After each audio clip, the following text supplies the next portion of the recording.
Alright, chamber singers, let's talk about transition number 3. This one is probably the trickiest, although I'm going to try to make it really simple on us. This is getting from Sanctus to In Dulce Jubilo, which, because we're sort of, again, basing everything philosophically around In Dulce Jubilo, this is probably the most important transition that we make, but it's also the most distant in terms of one key to the next. Sanctus ends in the key of C, Amen, and then In Dulce begins on a much lower voiced F sharp major chord. So they're a tritone apart. A hard thing to find, which means we need to figure out a way to smoothly get ourselves accustomed to the new key and also not make it sound weird to the audience, which is why we're going to use the Benedictus section of the Sanctus. Now, we experimented with this a little bit of corpus the other day.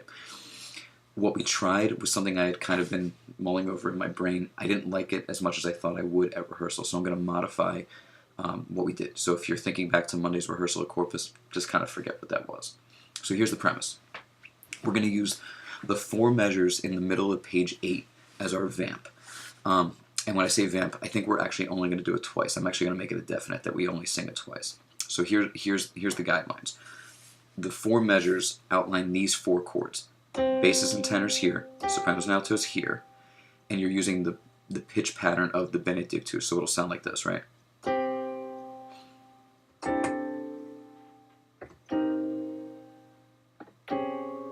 And then back. So it's those 4 chords.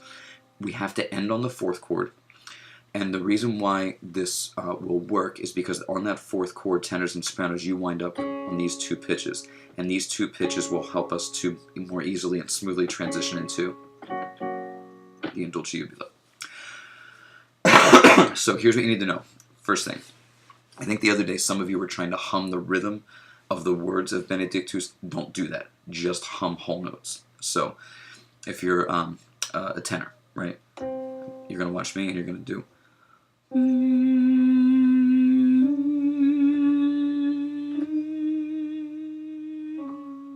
and restart, and just jump out and get a breath wherever you need. You'll all stagger your breathing through this just so it sounds constant. So that's the premise of how this is going to work. Now, the cues you're going to watch from me, it'll be twice through that pattern, so let's do that.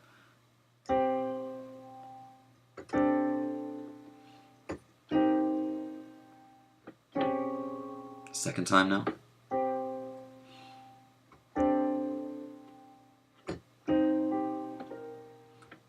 Watch me. We're going to hold this chord.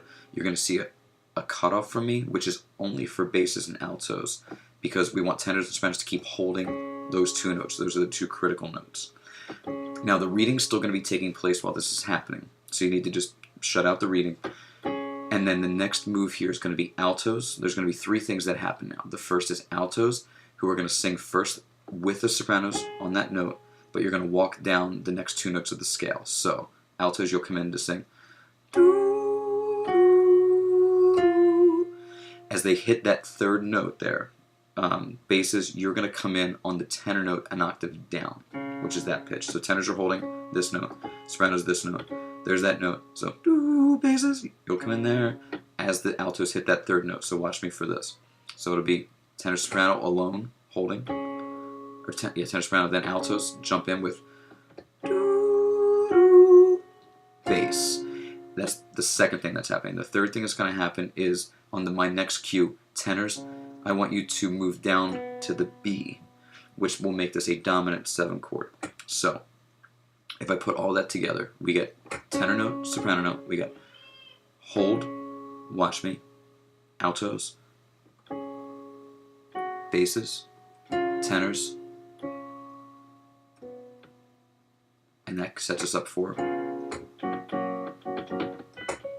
Alright, so let me re-emphasize the entire thing. We finished Sanctus, Amen. All basses on the high note, and tenors same note. All altos and sopranos here. Twice through the pattern. And then hold, cut off bass alto, altos re-enter on the soprano note, down the scale, bass, tenor, resolve. In do, G, U. So we're going to try it now. I'm going to do this for real, practice along with this, and I'm going to hit play on the reading to play in the background as I do this. So we finish the very end of Sanctus. Watch me, everyone.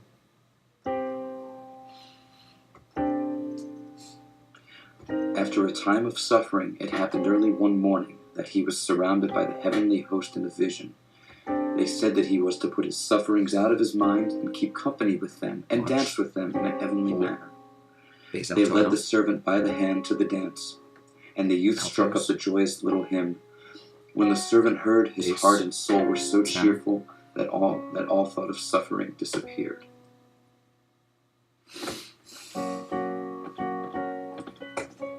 Into that. All right. So, again, not to be redundant, but just so that you remember what you're watching for. It's twice through those set of chords from Sanctus. Bass, alto, cut. Altos find the soprano note. Basses, in the meantime, be listening for the tenor note and octave down. Altos go 1, 1. Sorry, my voice sucks today. 1, 2. Bass, tenor, resolve. In dulce jubilo. That's how it'll work. And we will obviously practice that, but please know this one. This is, again, the trickiest and most important one of these that we'll do.